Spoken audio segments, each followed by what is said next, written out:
अस्सलाम वालेकुम नाज़रीन, सबसे पहले आप सबको ईद मिलादुन्नबी बहुत ज़्यादा मुबारक हो और अल्लाह पाक आज के दिन दुआ करते हैं कि हमें हक़ के रास्ते पर चलने और सच बोलने की तौफ़ीक अता करे।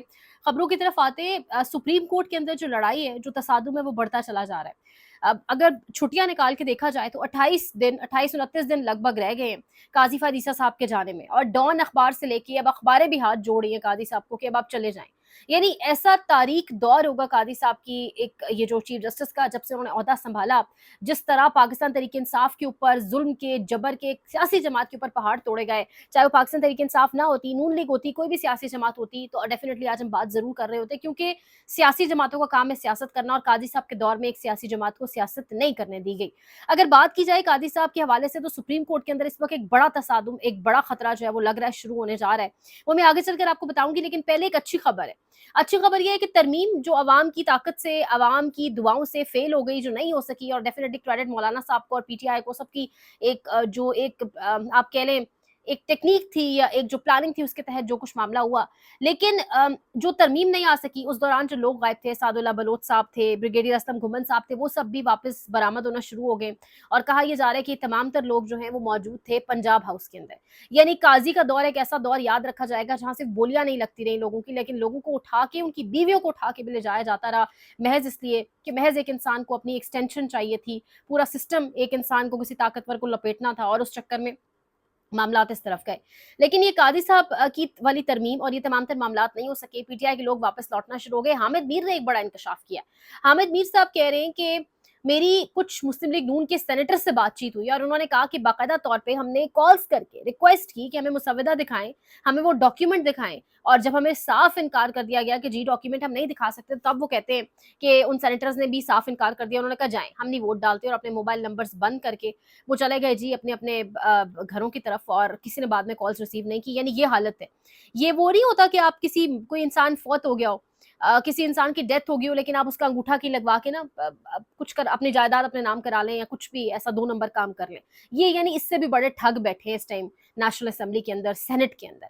यानी ये ऐसे लोग हैं जो अपने सेनेटर्स को मुसव्वदा नहीं दिखा सकते थे, मुसव्वदा अपने पास जो नहीं था। मुसव्वदा आप सब जानते हैं कहाँ तैयार हुआ, कहाँ बना, किसके पास था।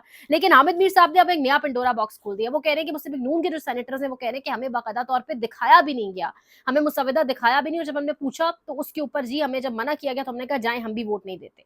यानी ये हालत थी। ये हालत, इनको ऊपर से डंडा पड़ा और इनको हुक्म मिला, और ये तरमीम को पास कराने के चक्कर में थे।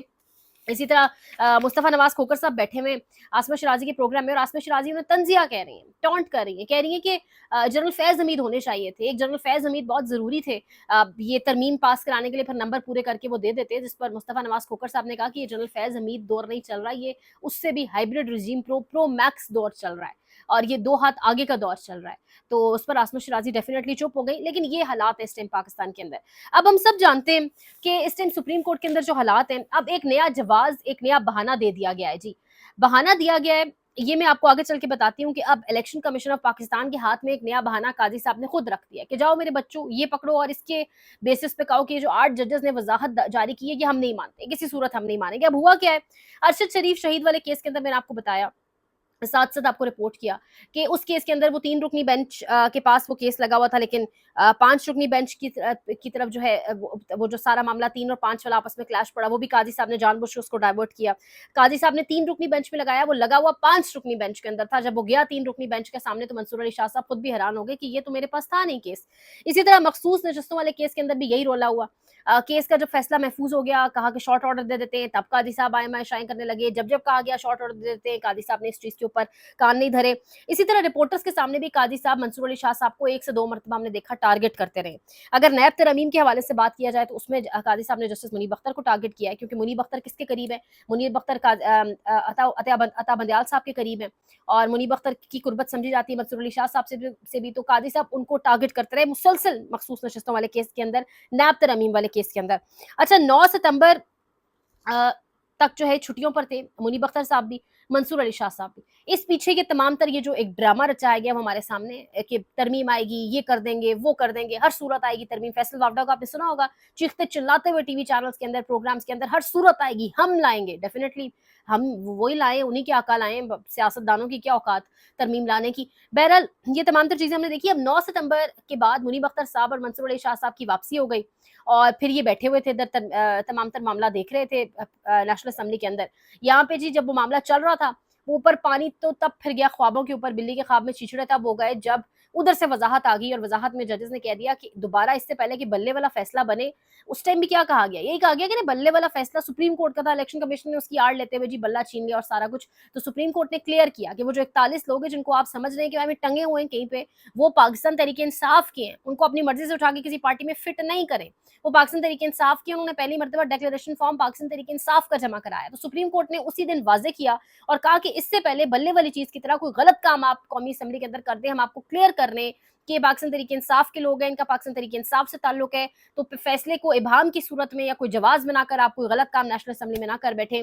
اور سپریم کورٹ کی یہ وضاحت 8 ججز کی جانب سے اس قدر کھٹکی کہ اب اس کے بعد قاضی صاحب کا آپ حالت دیکھیں, پینک دیکھیں, فرسٹریشن دیکھیں, اپنی ایکسٹینشن کے لیے, اپنی مدت بڑھانے کے لیے, کہ قاضی صاحب نے ڈیپٹی رجسٹرار کے ذریعے نوٹ لکھوایا ہے. ڈیپٹی رجسٹرار نے نوٹ لکھا ہے رجسٹرار سپریم کورٹ کو, اور کہا ہے کہ سپریم کورٹ نے وضاحتی فیصلہ جاری کیا ہے, نہ اس کی کازز جاری کی ہے اور نہ کچھ اور سنا گیا, کسی کو سنا بھی نہیں گیا. اور وہ ڈیپٹی رجسٹرار لکھ رہا ہے کہ مجھے رات 8 بجے تک عدالتی حکم نامہ بھی نہیں ملا.